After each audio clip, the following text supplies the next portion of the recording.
You rock, my friends. You Rock podcast is for women like you who want to own your life and live an engaged and joyful life. Hosted by Dr. Aliyah Majid, mom of 3, devoted wife, and a scientist turned life coach on a mission to empower women to take control of their lives. In this podcast, we deliver tools, insights, and inspiration on rocking your own life, owning to your highest potential, and becoming the best version of you. Now, here's your host, Dr. Aliyah Majid. Assalamualaikum and welcome back again. Have you ever thought about why do some people make it looks easy for them to dream big and achieve one big goal after another? It just seems like they can't stop hitting the jackpot. Are they just lucky or are they born in an environment that makes success inevitable to them? Or are they hardworking people who devote their 24/7 to the work that they are passionate about?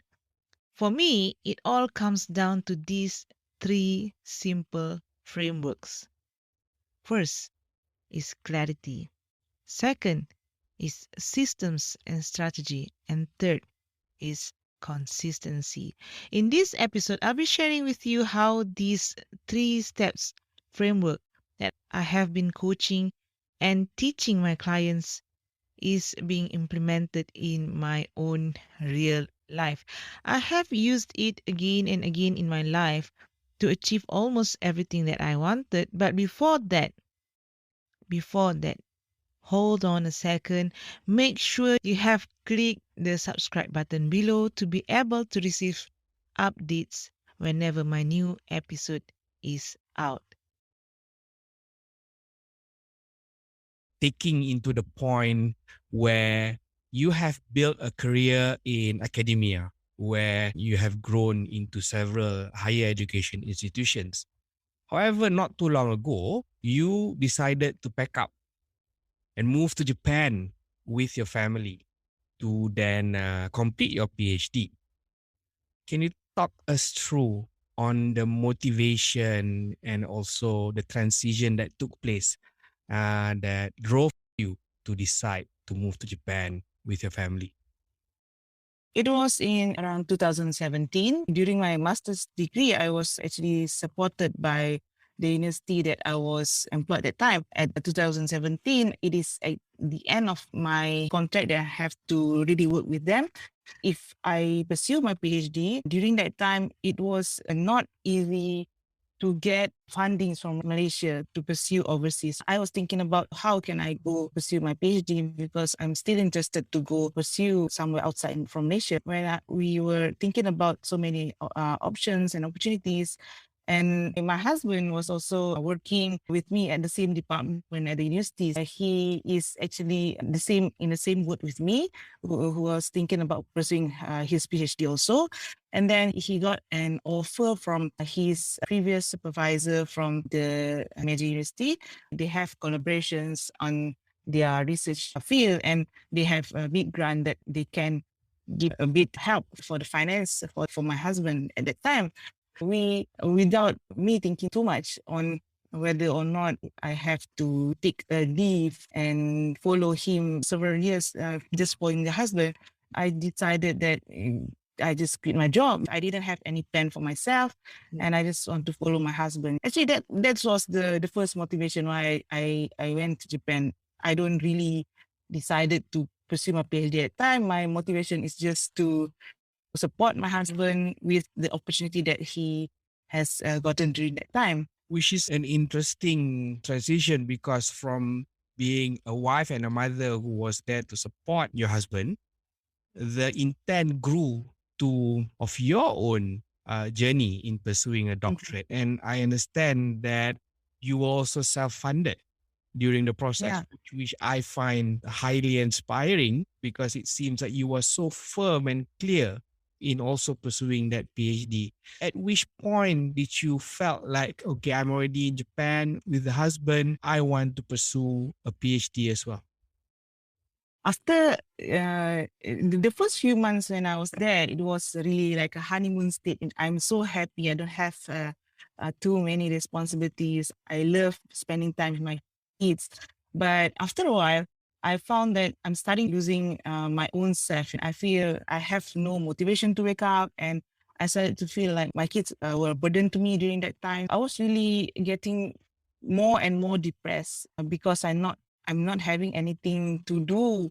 That's the first time in my life I don't have any plan on doing anything. I thought during that time that this must change because I need to find something that makes me feel motivated to do something. I started to search high and lows on things that I could do. And the funny thing is that the only thing that I could see clearly at the time is that I am now in Japan and I was thinking about doing my PhD, and it started to see really clear to me that maybe this is the time. So I started to really engage with that thoughts of why not now? Why not now? I started to think about the next steps because, of course, the first thing we would know is when we started to think about pursuing a study is about the financial. Yeah. So I tried to apply to Malaysian scholarship and so on. But as I mentioned just now, there was a lack of finance from Malaysia during that time. And because I was already in Japan, I cannot apply scholarships for foreign students in Japan because most of these scholarships are for foreigners who are from their own country. I'm not qualified for them to apply for those scholarships. I started to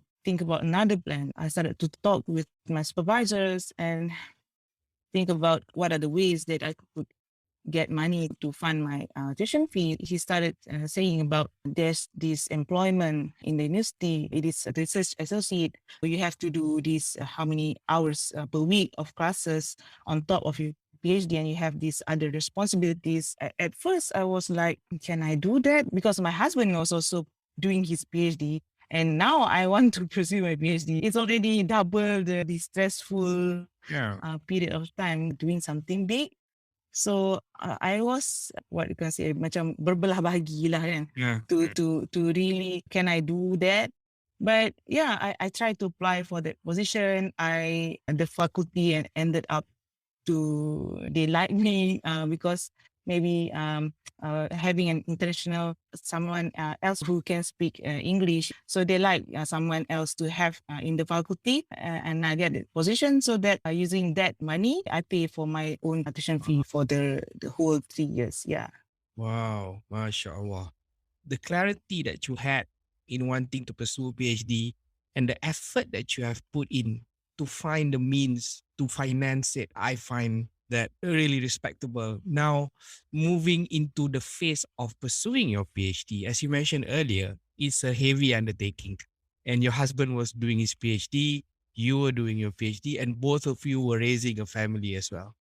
How did you adapt and adjust the commitments that you had while you were studying, while working part-time as an RA, and also most importantly, while raising your children? How did you adapt and adjust, manage your time with these commitments? It is quite challenging time for all of us, for my husband and me. But what I always go by each day is to have clarity, like you mentioned just now, because when we start something big, we really have to have a bigger why on why do we start this thing after all.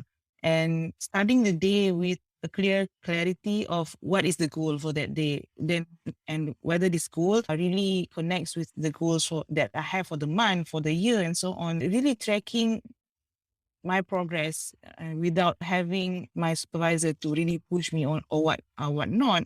Me myself track whatever progress that I do is actually how I manage my time. Meaning that if I know I have made that certain progress, I feel confident in myself. And when I gain this confidence for myself in my PhD study, I also can be more engaged with the classes that maybe I was conducting, and also be more present for my kids. The most important thing is to have a really clear goal and priority list so that managing our time is much more easier. You mentioned some keywords there of being independent, managing your own time, and having really high level of discipline to ensure that where you are, against to where you want to be. And Alhamdulillah, how long did it take you for you to complete the PhD? 3 years. Wow, that is fast. So 2017 and then 2020, is it? Did you graduate in 2020? No, I started the PhD 1 year after my husband, so it was 2018. So I graduated this year, 2021. Yeah. Wow. And this is while doing all the kudos to you because you had many other commitments at the same time, right? Now, so you completed your PhD, you came back to Malaysia. So in all, you spent more than 10 years overseas, right? Including your bachelor's and your master's degrees as well. And then you came home and you shifted your profession into becoming success and productivity coach. So I do know that the need and also awareness in terms of well-being, mindfulness is gaining traction in one end. And that's the other end of being productivity at the same time, right? There's the 4-hour work week and many other concepts out there.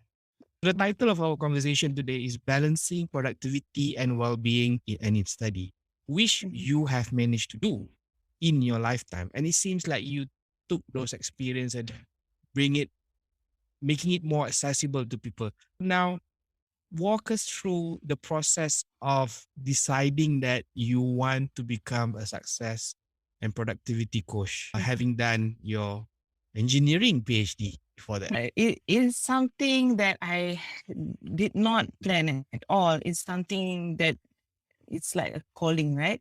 It actually happened when I was in my 3rd year. You were in the middle of COVID and all the classes have to be conducted online. Instead of having this interaction with the students or with the lab members, everything just stopped and it becomes online. I think you also understand the difference between interacting online and physical interaction. That's when I realized that I've lost something that is really big to me, which is human connection. I'm not actually an extrovert person, people who likes to have to be surrounded by people all the time. But anytime I make a connection with somebody, the connection is much more profound and people feel like they are easy to tell me their concerns. They like to share their problems with me.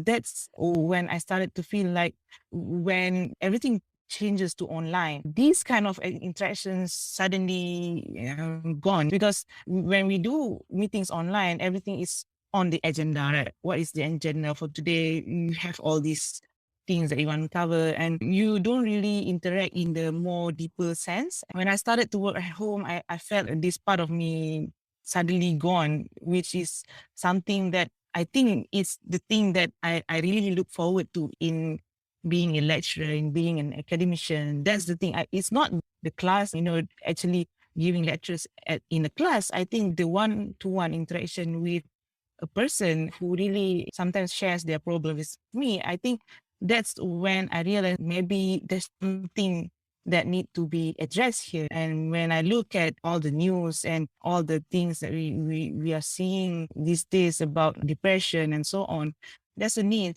in bridging between a person's career and personal life. You cannot separate that two from a person. This kind of thing is not something which is popular in Malaysia. Coaching, maybe business coaching, that's something that people often see in Malaysia. But in terms of other than business, to coach a woman, especially who are struggling to work and also they have many other responsibilities at home, or while also working at home and so on, I feel that a working woman really needs this thing. And because my friends always ask me also, how did you do this? How do you balance everything? I was thinking that I like to share with them too, but how can I share this with the wider audience? How can I give these things that I've already learned so that other people can do this too? That's when I started to think to go into coaching industries and to start learning, gaining the trainings on how to coach people. I think coaching is something that I would do at least for this year. In the future, I still don't know what would happen, but at least for this time being, I think that this is something that I really am passionate about. The word that I would describe there is resolve. You are very resolute when you find a potential. You are very resolute in pursuing, because it began from a personal interaction that you had with your friends and with acquaintances. And then you knew that there's a need for more people to get that amount of support, and you wanted to make it accessible. So from there, you pursued the Masteries Practitioner accreditation from the International Association of Coaching. How did you go about in getting accredited? Because I think you want to practice and you want to have that papers in place as well. How was that process? It was challenging also because I just graduated from PhD. I thought that, okay, I want to rest a little bit. But I think because maybe I am used to being productive, I could not move in Malaysia and follow my husband. And because I have that experience, I had the experience of not doing nothing every day. And I don't like that feeling. So instead of not having a plan, this time when we came back to Malaysia, I said to my husband that by this month, I want to get these trainings. And by this month, I want to really start my podcast and so on. I think the experiences that I gained from taking the risk, whatever happened from the first transition that I had, quitting my job, it taught me to really, you have to take control of your life. You cannot just assume that you'll be happy by just following other people's plan and just let it go and not really thinking about what you want to do. I don't want to really let that feeling of loss again. Before we continue on with this episode, I am inviting all of my podcast listeners, yes, that's you, my love, to book a 30 minutes discovery call with me. In this call, we'll go through your dreams, your biggest challenges, and quickly come out with a strategy that you can take next to 10x your success. So pause this podcast for a while and schedule an appointment with me via the link provided in the description box below. Your website is much more livelier than mine. I really have to say that I enjoy your website. Thank you so much. You're so generous with information. You run free masterclass. People can just sign up and you provide resources to them. And when I read the testimonials from people who were your client, who had gone through your program, I believe that they really enjoy the transformation that they felt. At the end of the day, they just wanted somebody who could be a good listener and advise them on what's next. Now, looking at your website, there's this Success Accelerator program. So in a nutshell, give us an overview of what is the Success Accelerator one-on-one coaching program.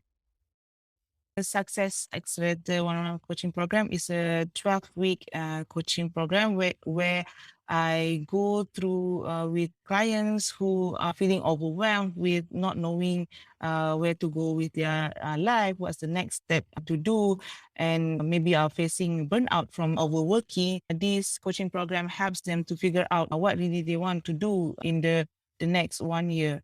This success and productivity coaching program is to really make clear on what are their goals and really bring strategy on how can they achieve their goals, because we always listen to people's dreamings about dreams and not really achieving them because they don't have a strategy, don't have a really ways to track their progress. This coaching program is actually things that I've learned from my 3 years of balancing study and work and managing my kids, and how I make sure that I really make progress with the milestones that I reach every year so that I can achieve my goals. This is the things that I teach my clients so that they too can achieve whatever goals that they want.